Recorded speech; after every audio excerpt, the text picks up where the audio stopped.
Well, good evening, everyone. Thank you for having me. I hope everyone can hear me. How to respond to a lot of this. First of all, on the bar, you said you admitted yourself that the bar had been set quite high. I would suggest, though, that the burden of proof is on the proposer rather than on us. It quite clearly says Islam is a religion of peace. I suggest you prove it. We've also been told here tonight when we opened that this debate must take place in the real world. Well, absolutely, yes, it must. It must take place in the real world. And I will describe what Islam is doing in the real world. We can sit and we can debate theocracy day in, day out. We will never agree. We can debate, is there a God, isn't there a God, is the Quran real, isn't it? None of it actually matters. What matters is what happens in the real world, as my opponent quite rightly said. My side of the argument is regularly told that we've heard it again tonight, we were described somewhat as hate. We were told that we are demonizing Islam, whipping up fear of Islam. Not the first time I've been accused of this, probably won't be the last. But let me just say, and let's take this into the real world as we've been advised to do. Let me tell you what actually whips up fears of Islam. We take it from the top. 9/11, the London Underground bombings, Madrid, Mumbai, Mali, Bali, northern Nigeria, Sudan, Afghanistan, Saudi Arabia, Iran, Yemen, Pakistan, death for apostasy, death for blasphemy, death for adultery, death for homosexuality, gender segregation, gender discrimination, unequal testimony between men and women in legal proceedings, child marriage, amputations, beheadings, imprisonment for being raped, anti-Semitism, burqas, execution, as I've said, for this, that and the other, the slaughter of Theo van Gogh on the streets of Amsterdam, death threats on the streets of London, butcher those who insult Islam, Muslim patrols in East London telling people they are entering Sharia control zones, polygamous marriages, marriage not requiring the consent of the bride.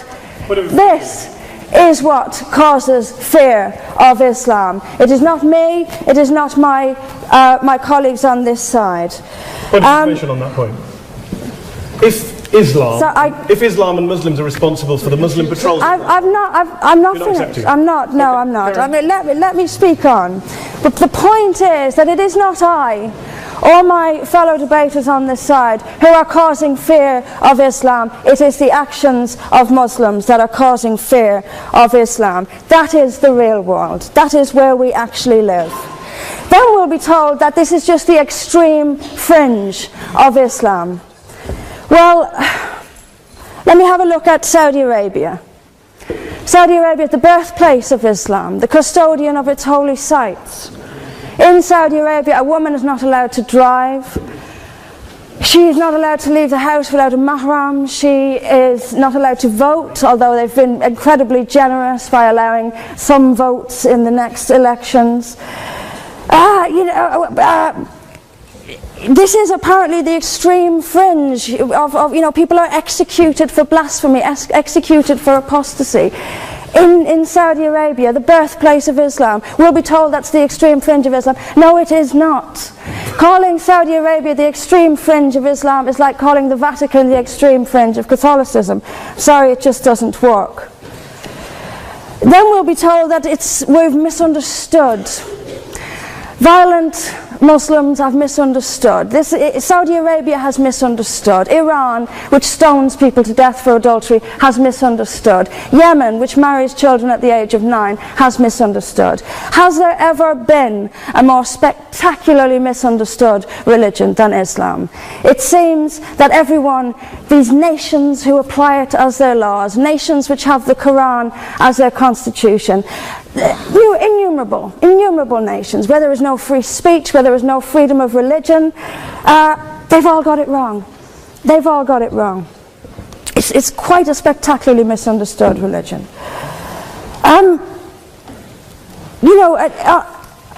There's just so much. I'm constantly told as well that I need to respect Islam.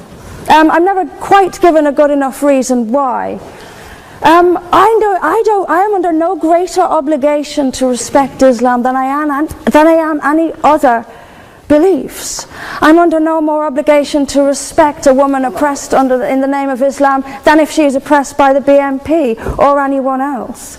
I am under no obligation to make compromises with an ideology I simply don't see as peaceful. Why don't I see it as peaceful? Because of the evidence. If I look around the world and I see the countries where Islam calls the shots, all I see is brutality and violence imposed by the state. We were told that peace is not just the absence of violence but the presence of justice. Absolutely. I do not see how in a nation where, as the only woman here, I have some particular issues with the way women are treated in Islamic states. Now you can argue that they've got it wrong. Tell them that, because they seem to think that's what it is. Yes, I mean, there's so much to say about it, but is there a peaceful Islam? Yes, there is. It's in the hearts of peaceful Muslims. Unfortunately, though, there's also a rather more objective Islam, and peaceful Muslims have to do some really rather creative interpretation, like the command to beat her. I've seen Muslim women. I didn't stand up for you. Well, I didn't. So if you could just have it. But I knew this would happen. I knew this would happen, by the way. I knew this would happen. What I'm saying is completely controversial and will be booed and shouted down, and I have no doubt my colleagues the same. I knew this would happen. You say anything negative, you'll get the boos. I'm actually going to leave it there. But I will finish just by saying this. There are hundreds of millions of peaceful Muslims. That is a fact. But that does not mean that Islam itself is peaceful. Peaceful Muslims interpret verses of the Quran so almost beyond recognition. It's reinterpreted, like the command to beat her. It's there in the Quran, and I've seen Muslim women try to dance around it. They put words in there that simply aren't there. That's what it says. It says beat her. And in the countries where the Quran calls the shots, that is exactly what they do. This is not peace. This is not justice. Islam is not a religion of peace, as the evidence shows us. Thank you. Thank you very much, Mr. President. Ladies and gentlemen, good evening. Assalamu alaikum. Lovely to see you all here tonight. We are having a very entertaining night, are we not, with some very interesting things being said from the other side of the house tonight. Let me begin by saying, as a Muslim, as a representative of Islam, I would consider myself an ambassador for Islam, a believer in Islam, a follower of Islam and its Prophet. So in that capacity, let me begin by apologizing to Anne-Marie for the Bali bombings. I apologize for the role of my religion and me and my people, for the killing of Theo van Gogh, for 7/7. Yes, that was all of us. That was Islam, that was Muslims, that was the Quran. I mean, astonishing claims to make in the very first speech tonight, on a day like today, where the Conservative Prime Minister of the United Kingdom is having to come out and point out that these kind of views are anathema. And I believe you're trying to stand for the Labour Party to become an MP in Brighton. If you do, and you make these comments, I'm guessing you'll have the whip withdrawn from you. But then again, UKIP's on the rise. They'll take you, the BNP. They might have something to say about your views. This is what Mehdi Hassan always does. By the way, just on a factual point, since we heard a lot about the second speaker, about how backward we Muslims all are, on a factual point, you said that Islam was born in Saudi Arabia. Islam was born in 610 AD. Saudi Arabia was born in 1932 AD. So you were only 1,322 years off. Not bad? Not bad start there. Talking of maths, by the way, a man named Al-Khawarizmi was one of the greatest mathematicians of all time, a Muslim, worked in the golden age of Islam. He's the guy who came up with not just algebra, but algorithms. Without algorithms, you wouldn't have laptops. Without laptops, Daniel Johnson tonight wouldn't have been able to print out his speech in which he came to berate us Muslims for holding back the advance and intellectual achievements of the West, which all happened without any contribution from anyone else other than the Judeo-Christian people of Europe. In fact, Daniel David Levering, the author of the Pulitzer Prize-winning historian and author of The Golden Crucible, points out that there would be no Renaissance, there would be no Reformation in Europe without the role played by Ibn Sina and Ibn Rushd and some of the great Muslim theologians, philosophers, scientists in bringing Greek texts to Europe. As for this being our university, I will leave that to the imagination as to who is our and who is there. I studied here too. An astonishing set of speeches so far making this case tonight. A mixture of just cherry-picked quotes, facts and figures, self-serving, selective, a farrago of distortions, misrepresentations, misinterpretations, misquotations. Daniel talked about my article in the New Statesman, which got me a lot of flack, where I talked about the anti-Semitism that is prevalent in some parts of the Muslim community, which indeed it is. Of course, I didn't say in that piece that it was caused by the religion of Islam. In fact, modern anti-Semitism in the Middle East was imported from, finish the sentence, Christian, Judeo-Christian Europe, where I believe some certainly bad things happened to the Jewish people. In fact, Tom Friedman, Jewish-American columnist in the New York Times, told me in this very chamber last week that he believed, had Muslims been running Europe in the 1940s, 6 million extra Jews would still be alive today. So I'm not going to take lessons in anti-Semitism from someone who's here to defend the Judeo-Christian values of a continent that murdered 6 million Jews. Moving swiftly on. Yes. Absolutely. Well, I'm about to make that point. No, I'm about to make that point. You're right. I agree with you. I agree with you 110%. That is my point. I don't think Europe is evil or bad. I'm a very proud European. I don't want to judge Europe on that basis, but if we're going to play this gutter game where we pull out the Bali bombing and we pull out examples of anti-Semitism in the Islamic community, then of course I'm going to come back and say, well, hold on. I mean, look, let's be very clear. Daniel here was a last-minute replacement for Douglas Murray, who had to pull out. And Douglas and I have a well-documented differences, but to be fair to Douglas, as to be fair to Anne-Marie and to Peter, Atheists see all religions as evil, violent, threatening. What the problem I have with Daniel's speech is that Daniel comes here to run this robust defense of Christianity, forgetting that his fellow Christians, people who said they were acting in the name of Jesus, gave us the Crusades, the Spanish Inquisition, the anti-Jewish pogroms, European colonialism in Africa and Asia, the Lord's Resistance Army in Uganda, not to mention countless arson and bomb attacks on abortion clinics in the United States of America to this very day. I would like a little bit of humility from Daniel first before he begins lecturing other communities and other faiths on violence, terror and intolerance. But, no thank you. Some water. But I would say this, to address the gentleman's very valid point here, I'm not going to play that game. I don't actually believe that Christianity is a religion of violence and hate because of what the LRA does in Uganda or what Crusaders did to Jews and Muslims in Jerusalem when they took back the city in the 12th or 13th or whatever century it was.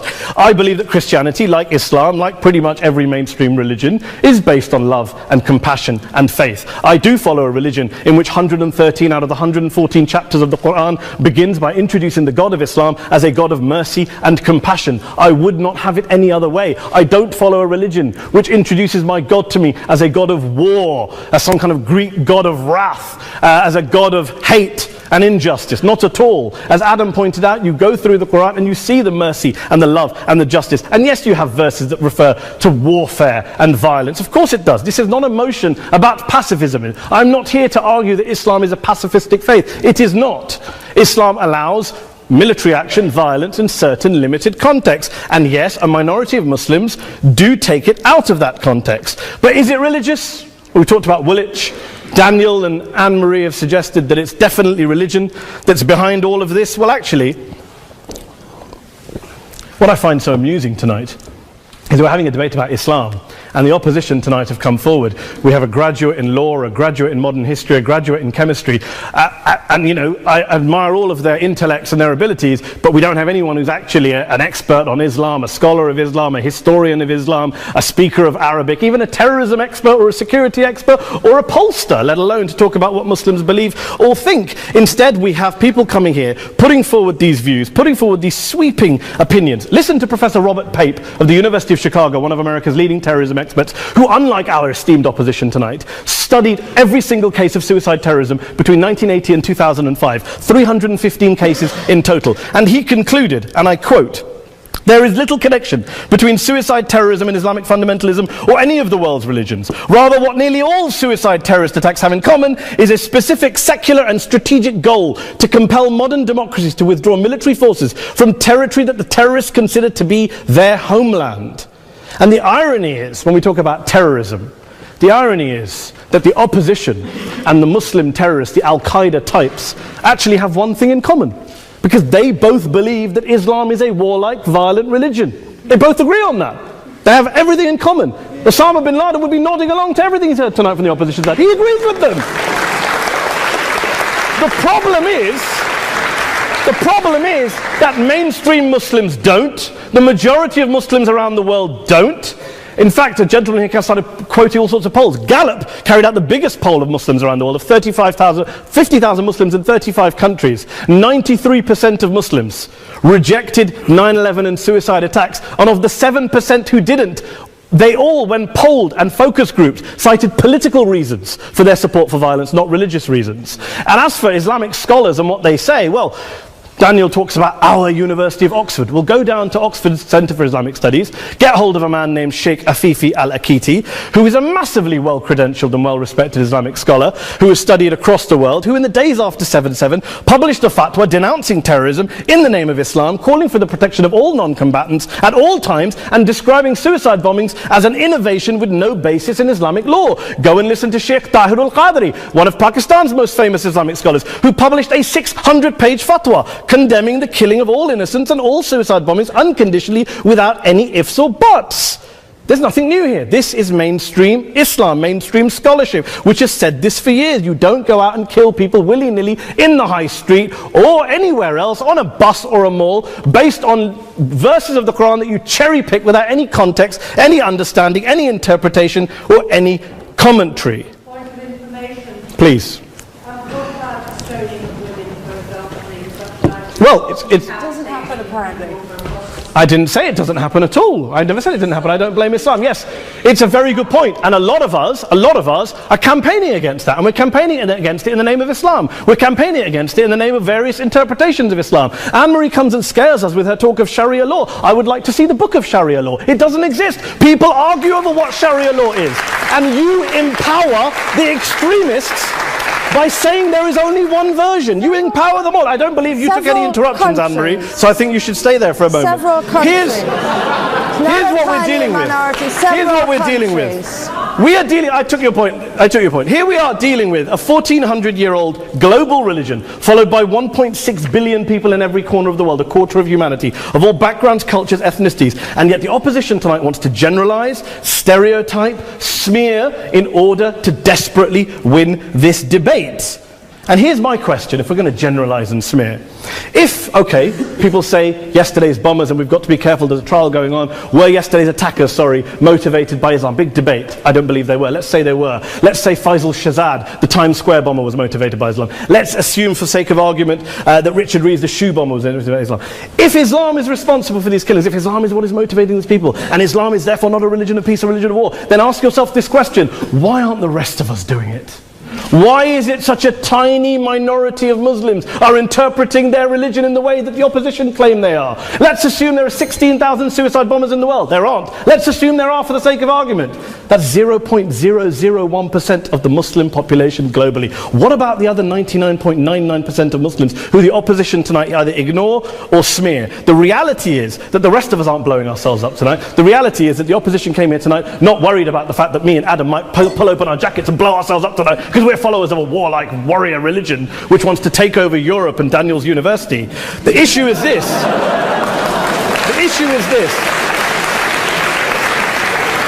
Unless the opposition can tell us tonight, and Peter Atkins is here, one of our great atheist intellectuals, can tell us tonight, can answer this question tonight: why don't the vast majority of Muslims around the world behave as violently and aggressively as a tiny minority of politically motivated extremists? Then they might as well give up and stop pretending they have anything relevant to say about Islam or Muslims as a whole. Ladies and gentlemen, let me just say this to you. Think about what the opposite of this motion is.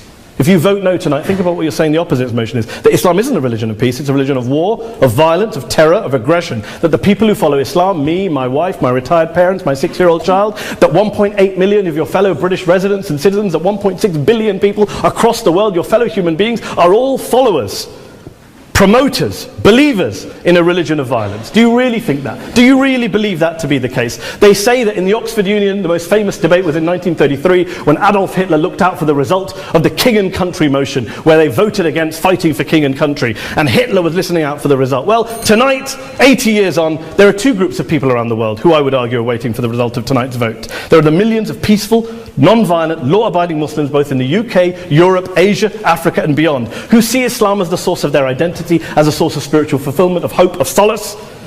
And there are the phobes, the haters, the bigots out there who want to push the clash of civilizations, who want to divide all of us into them and us and ours and their.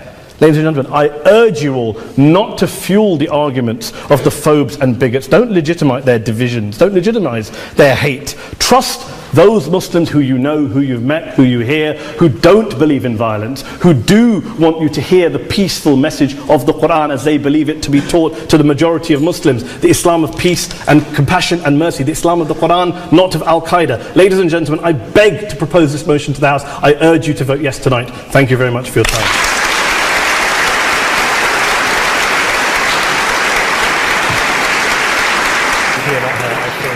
In it, as good men will find anywhere. But we, through examples of the behavior that Islam inspires and often condones, and by seeking to show that Islam has an intrinsic fault, long for Islam 2.0. Islam 2.0, Islam's enlightenment, will have an emphasis on humanity, subtlety, harmony, and reason, and be virtuous. On that point, this evening, though, you are judging Islam 1.0, not Islam 2.0. By opposing the motion, you will be encouraging the emergence of what most of humanity really longs for, but for which does not yet exist. Please, for the sake of humanity, oppose.